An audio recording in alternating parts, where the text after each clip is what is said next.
پہلے سے ایک مفروضہ گھڑ لیا کہ ہم نے یہ ثابت کر رہے تو وہی ثابت کر جو ہے وہ ثابت ہوتا رہتا ہے. ٹھیک ہے, سمجھ رہے ہیں بات. ایک ترتیب ہے قرآن کی, ظاہر سی بات ہے قرآن کے الفاظ چیخ چیخ کر پکارتے ہیں کہ مجھے مراد کیا ہے.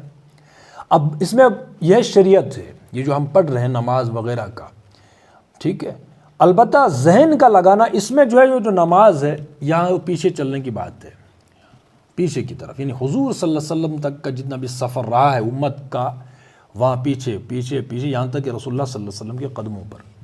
ٹھیک ہے, یہ جو شریعت کا معاملہ, بعض اس میں چیزیں ہیں سائنس کے, سائنسی موضوعات ہے اس میں, یا فلسفہ ہے یا کچھ اور چیز ہے کہ جو ابھی جو ہے وہ علوم آئے ہیں تو وہ چیزیں کھلتی چلی جائیں گی, تو اس میں انسان اپنا ذہن لگا سکتا ہے کہ سائنس آج موجودہ علوم کا وہ کہاں ہے, وہ ایک الگ اس میں بحث ہے. لیکن جہاں تک شریعت کا تعلق ہے بس اس میں جو ہے وہ قلم ٹوٹ چکے ہیں, یہ یوں سمجھ لیجئے. اب اس میں کوئی تحقیق جیسے نماز میں ہی ہے, نماز کی اوقات کیا ہیں, وہ ہو گیا بھائی اس کی تحقیق ہو گئی ہے, نماز کتنی 5 وقتہ, اس کے اوقات کیا ہیں, نماز پڑھنے کے طریقے حضور صلی اللہ علیہ وسلم نے بتا دیے ہیں.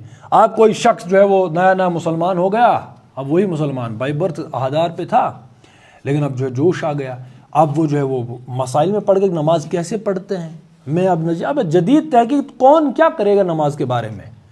مطلب مان لو ہم 4 فقہ ہیں, مان لیجئے 4 کو مثال کے طور پر, اب اگر کوئی آج کا میرا جیسا بندہ آپ کا جیسا بندہ جو ہے کہ نہیں مجھے تھوڑی تحقیق کرنی ہے کہ کون سا طریقہ حضور صلی اللہ علیہ وسلم کے اس پر سے ثابت ہے, مجھے بتائیے ان 4 کے, مطلب اگر 4 ہی ثابت تھے, مطلب مثال کے طور پر, یا جتنے بھی ثابت ہیں, وہ نیا تحقیق کرنے والا اور کون سا طریقہ ایجاد کرے گا, یا کیا ثابت کرے گا ان تمام طریقوں کے علاوہ. مطلب کوئی سائنس کوئی ٹیکنالوجی کی بات ہے یہ, یا اس وقت ان نے جو ہے وہ کوئی جو ہے وہ ٹیکنالوجی تھی نہیں ہے, اب وہ وجود میں آئی ہے اور ہم اس کے ذریعے سے صحیح سے پتہ کریں گے نماز کے طریقے, دیکھو بھائی میں نے یہ ثابت کیا, یہ باقی سارے باطل ہیں, یہ میرا صحیح ہے. تو جن موضوعات پر تحقیق ہو چکی ہے, قلم ٹوٹ چکے ہیں, بات ختم. نماز کیسے پڑھنی ہے, ہمارا اس میں سمپل یہ ماننا ہے کہ ہم جس میجورٹی میں رہ رہے ہیں, جو فقہ میجورٹی میں جہاں چل رہا ہے بس وہ بن کر رہو. اگر ہم حنفی یہاں مسلک ہے اور میجورٹی وہی ہے, اکثر و بیشتر اسی کو مانتے ہیں, تو نیا فقہ فالو کرنے کا مجھے آج تک کوئی تک سمجھ نہیں آئی. مطلب یہ دین ہے کہ حنفی میجورٹی ہے, وہاں ایک بندہ آ کے تو رفع الدین تو آمین بالجہر اور فتنہ کھڑا کر رہا ہے. ایسے واقع بہت ہوئے.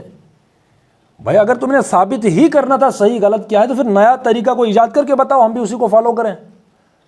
بھائی جب تم نے تحقیق کرنے کے نتیجے میں وہی 4 یا 5 یا 6 طریقے ثابت کیے تو پھر تم نے اس کو تحقیق کرنی کیوں تھی, سمجھ رہے ہیں.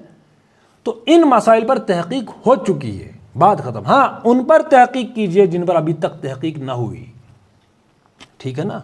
یا سمجھانے کا ہے کہ بھائی اس وقت جو ہے خاص 1 صدی سے پہلے یا 10 سال پہلے 20 سال پہلے اس آیت کو صحیح طور پر سمجھا نہیں تھا, علم کا لیول وہاں تھوڑا محدود تھا, اب علم بڑا ہے, باتیں کھلی ہیں, انکشاف ہوئے ہیں, اس کے ڈیپتھ ہم پر کھلی ہے. اس اصل آج ہم یہاں تک پہنچ چکے, یا میرا ذہن اتنا جو ہے جتنا کہ میرے ذہن کی وسعت ہے, اس وسعت کے ہوتے ہوئے میں اتنا سمجھتا ہوں. یہ میرے سامنے آپ کے سامنے میرا پورا تھیسس اس آیت کے حوالے سے پیش ہے, ٹھیک ہے نا, حاضر ہے. ہاں آگے آنے والا دور اس کی اور کون سی تشریح کھولے گا وہ تو اللہ کا کلام ہے. اس کی ڈیپتھ جو ہے جو ڈیپتھ ہے وہ کھلتی چلی جائے گی ہر زمانے کے علم کے ساتھ ساتھ. علم جتنا بڑھے گا, قرآن کی جو حکمتیں ہیں تو جو عجائبات ہیں وہ کھلتے چلے جائیں گے. جو سائنسی موضوعات ہیں اس کے فلسفے کے ہیں, نفسیات جو بھی ہے. لیکن جہاں تک شریعت کا تعلق ہے, شریعت خاص شریعت, ٹھیک ہے نا, نماز ہے, روزہ ہے, حج ہے, زکوٰۃ ہے, یہ چیزیں ہیں, ان پر تحقیق ہو چکی ہے. تو اسی میں ہے کہ ہم جو مسلک جس جگہ پر اکثریت فالو کرتی ہے بس وہی فالو کرے, وہ بھی ثابت ہے. کوئی بندہ مان لیجئے کہ جو ہے وہ مالکی ہیں, میجورٹی مالکیوں کی ہے, وہاں مالکی وہ چلتا ہے, وہ اس کو فالو کریں. حنبلی کو فالو کریں جہاں میجورٹی ہے. تو نئے شوشے کھڑے کرنے کے نہیں یہ ثابت ہے, وہ جہالت کے سوا کچھ نہیں ہے, وہ بس امیچورٹی ہے, باقی کچھ نہیں ہے. دین اس چیز کا نام نہیں ہے کہ ہم کیسے نماز پڑھیں, سمجھ رہے ہیں بات. یہ ہو چکا ہے, کوئی نئی بات ہے تو وہ لائیے سامنے. اور تسبیح کرو اس کی تیسرے پیر اور جب کہ تم پر ظہر کا وقت آتا ہے۔ تو یہ پڑھ لیا ہم نے۔